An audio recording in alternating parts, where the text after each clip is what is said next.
Hey movie fans, so as you can see we got a new location for our videos, but I more or less wanted to get back into the routine of doing some videos for you guys, because you really like doing it and I like doing it. It's a good relationship we have. Let's start it back up again. So every year there's these new movies that come out that really get us super excited, and they get us just so hyped up. And then they ultimately let us down. That's why today I'm counting down the top 5 most hyped movies of all time that failed to deliver, because every once in a while they just don't live up to our expectations, whether the bar is set too high or they're just bad movies. And whether you're looking for the new Fantastic Four or not, with all the talk that it got, I'm not putting on this list because, let's be honest, the hype that surrounded it was not positive hype. We just wanted to see that movie crash and burn. I will be referring to movies that have good hype. So, kicking us off at number 5 is The Dark Knight Rises. Now, let me clarify. This is actually a good movie. I like this movie a lot. But it did not live up to the hype. But let's be perfectly honest when we say that this movie had some of the greatest hype in movie history, and it's not really its fault for not living up to it. The Dark Knight is one of the best movies of recent memory, with Heath Ledger's performance just absolutely blowing the competition away and surpassing all expectations that was put on him and basically silenced all his critics. It's a phenomenal movie with a great performance by Heath, great supporting cast, and great direction by Christopher Nolan. Nolan, when he approached the Dark Knight trilogy, was very hesitant to even make it a trilogy. He likes telling individual stories, but I guess he more or less felt obligated to more or less cap off the trilogy after Dark Knight. But since he set the bar so high for Dark Knight, I think us as fans of comic books, and for me personally as a fan of Batman, we kind of set the bar a little bit too high for Dark Knight Rises, because we're like, how is he going to top Dark Knight? To which the easy response is, you really don't. And it's evident. Dark Knight Rises is still a good movie, granted full of plot holes, less than great villains. Looking at you, Bane, with the... I don't know what that was, but still more intimidating than Bane, I guess. It's not that Dark Knight Rises is a bad movie, it's just that the hype that we built up for over the 4 years in between 2008 and 2012, Dark Knight and Dark Knight Rises, we just kept building and kept getting so excited for it. There's very few movies I was more anticipating in my life than Dark Knight Rises, because I was such a fan of Dark Knight. And it was just okay, but once again, that's kind of disappointing coming off the great success that was Dark Knight. Not a bad movie, just didn't live up to the hype. At number 4, we have Tron Legacy. Now, this is another movie that it's not inherently bad, but it just didn't live up to the expectations. When I first saw the Tron Legacy trailer, I was blown away. It's visually gorgeous. And that Daft Punk, the soundtrack going on in the background, I'm not a Daft Punk fan by any stretch of the imagination, but that was like, I'm getting hyped up. I'm living in a video game. This is fantastic. I'm looking forward to this movie. I wasn't all that familiar with the first Tron, so I went back and watched that. I was like, it could use a modern update. And so that's what I thought Tron Legacy was going to be. A more modernized version of the original Tron. Like a sequel to that, which sounded great. I got super excited for it. I ate up all the trailers. I got so excited for it. And then I saw the movie. It's not inherently bad, but for me the whole movie fell apart once the characters left the central location of the city, and they left more or less the electronic games. I haven't seen the movie in a while, so I don't really know what to specifically call them. But once they left that general arena, the movie just kind of became bland and not that interesting. And it's not the cast's fault, but they're all really talented. It just didn't live up to the hype, and I guess I myself put too much hype into it for my own expectations.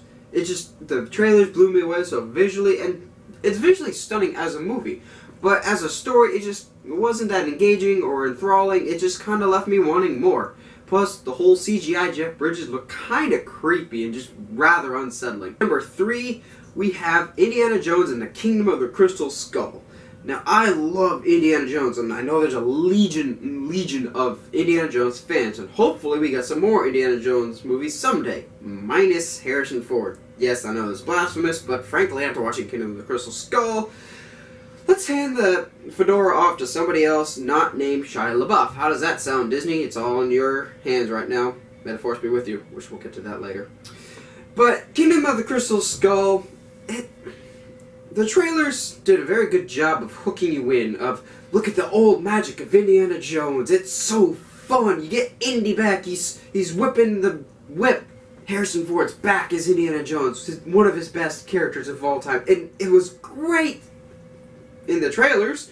But what the trailers left out was the horrendous CGI gopher, Shia LaBeouf swinging like Tarzan. Oh, and of course, the aliens. Oh, those last 15 minutes were great to watch, weren't they, friends?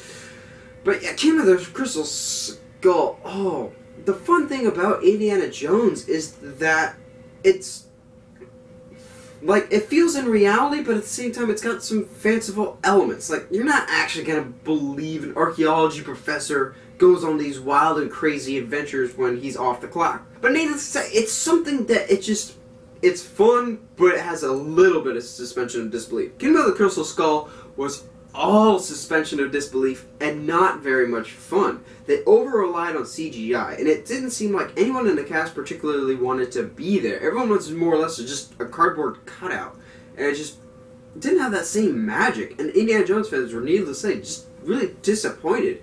And they had to wait many, many years in between Last Crusade and this one. So they had to build up that hype over time, and it just ultimately let them down. Here's hoping when Disney eventually makes you more Indiana Jones, because you know they're going to, that it's far better than Kingdom of the Crystal Skull. And number 2, we have one of the most disappointing ones for me personally, and that's Spider-Man 3. Now, Spider-Man 3 was coming off one of the best comic book movies of all time with Spider-Man 2. I love Spider-Man 2. That to me is still the best Spider-Man movie we've gotten so far. Yeah, Tobey Maguire is still kind of whiny and annoying, but what superhero isn't at one point or another? But that kind of goes with the territory. It had a fantastic villain with Doc Ock, and it told some really good stories for Peter Parker to basically not suffer, but try and overcome to become a greater hero. It told a very, very compelling story. Every installment in any franchise, whether that be a horror franchise, superhero franchise, action franchise, it's only going to do as well as its previous entry. So when Spider-Man 3 came out, people were really excited because they loved Spider-Man 2. That's why Spider-Man 3 had such a huge opening box office weekend and then tanked after that. It fell off, and for numerous reasons, obviously. Whether it be way too many villains, bad villains. Actually, Thomas Hayden Church as Sandman, you are off the hook, my friend. You're not too bad. You look the part of Sandman, you were a compelling, tragic character. But Venom? Oh, Venom, you are not off the list here. You are, like, top of the list. That and emo Spider-Man dancing, which I physically cannot watch that scene anymore. That's just horrendous. Spider-Man 3 was such a letdown because from the trailers you were like, oh, we get the black Venom suit on Spider-Man. We're going to have that inner turmoil. Maybe that can open the door for Venom in the next movie. Because why would you introduce Venom, the Venom suit, and then Venom in the exact same movie? And as a kid, it was okay. I watch it now and it's even worse, but I'm not so mad at the director. I used to be a lot more mad at director Sam Raimi, who did the first 2 films. There's actually a really interesting, like, behind the scenes, not so much battle, but power struggle going on as people over at Sony were more or less telling director Sam Raimi what to put into this movie and what to leave out, and he more or less had to put his own judgment in. Well, he didn't really have much of his own judgment. He was more or less forced to put Venom in, and it was too much of a bloated film. Peter Parker became even more whiny than he was at the beginning of the first one, and it just, overall, it was not a good movie, which is sad to say coming off the heels of the great Spider-Man 2. And it more or less sent this franchise in a downward spiral in my mind. I didn't hate the Andrew Garfield ones. I actually really liked them at times. I think, in my mind, Andrew Garfield is a better Spider-Man, but Tobey Maguire is a better Peter Parker. But hopefully with the new Spider-Man, we get a nice, cohesive, we have a good actor for both Peter Parker and Spider-Man, and we don't get a repeat of Spider-Man 3 anytime soon. But when it comes to the most hyped up movies of all time that ultimately led to disappointment, there's only one movie that could possibly be the winner here. and that is the Phantom Menace. Wow. If you were a Star Wars fan, like a diehard one, I feel really, really bad for you if you waited in line to see this movie. And I'll admit, as a kid, I loved Phantom Menace because it was new Star Wars for me. I loved seeing Star Wars.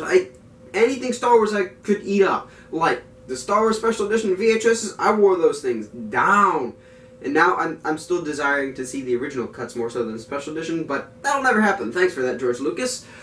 But I didn't really even realize as a kid that people hated the prequels, and now, wow, do people hate the prequels. And this is the one that started things off on a bad note. And I watch them now, and yeah, Phantom Menace is pretty bad. People waited 16 years for the next Star Wars one because George Lucas had said, hey, I hope to do more Star Wars someday. And you're like, yeah, more Star Wars. You see the trailer, you're like, oh, who's that guy with the double-bladed lightsaber? Ooh, young Obi-Wan. Oh, is that a young Anakin, I guess? I mean, that could be cool to see how Darth Vader came into be. I don't really want him to start so young, but it sounds cool. What's that? Is that a Gungan? Is that what it's called? That's when you knew things were going downhill. The trailer did a great job of getting you really, really excited, and then you saw it, and you watched politics for 2 hours. It's literally C-SPAN with lightsabers for the last 15 minutes, which that doesn't sound too bad, actually. But just trust me, it's a bad combination. Phantom Menace, say what you will about Force Awakens, and whether you're excited that Disney is making more Star Wars, which how can you not be more excited for more Star Wars? Unless you were so burned by the prequels that you, scorn any future Star Wars movies going forward, which, I'm sorry if that's the case, that's just horrible. But even if Disney screws it up, which I highly doubt that's the case, it's not going to be nearly as devastating as the prequels were. And Phantom Menace, it garnered so much hype because people were like, more Star Wars, more Star Wars, more Star Wars. We get to learn how Vader became Vader. And it ultimately just fell really, really flat. So what do you guys think? What are some of the most hyped up movies of all time that really just didn't deliver in your mind or in your friends' minds? Let me know in the comments below. And as always, if you like what you see and you want to see more, subscribe to the channel or find me on Facebook, Twitter, or Instagram. And let me know what you think of this new setup with more or less just me conversing with you on the movie couch. We'll call it the movie couch and just have more of a conversation feel to us this time instead of more of me dictating to you. Let me know that in the comments below. Stay sharp, movie guys and gals.